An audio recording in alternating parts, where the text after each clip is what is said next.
How was the experience being a part of this movie? It was great. It's the thing about it is it's a world that I don't know because I'm way older than most of the cast. So, but at the same time, there were issues involved that were there when I was a kid, growing up in an estate in Southeast London.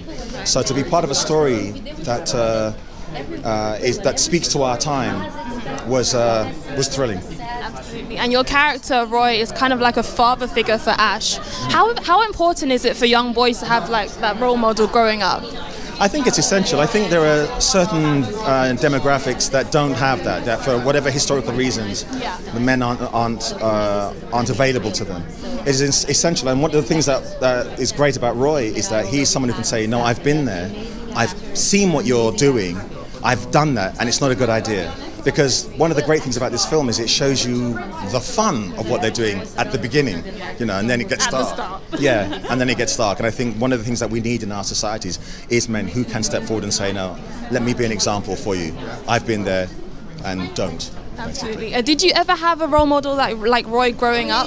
How did it impact you if you did? Well, I was kind of lucky because my dad was there the whole time when I was growing up, and so on the estate that I grew up on, there were some very exciting and frightening people, but none of them were as exciting or frightening as my dad.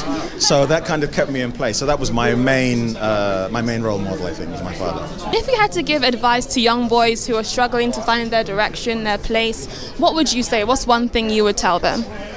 I would think, that's a very good question.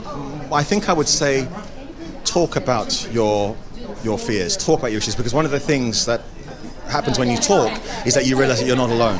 One of the frightening things about when you have whatever these fears are, whatever your mental health issues are, is you think you're the only one going through it.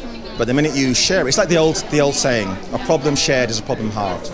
Talk about it. I love that. You look great, by the way. I love the suit. So much. Thank you. Have an amazing night.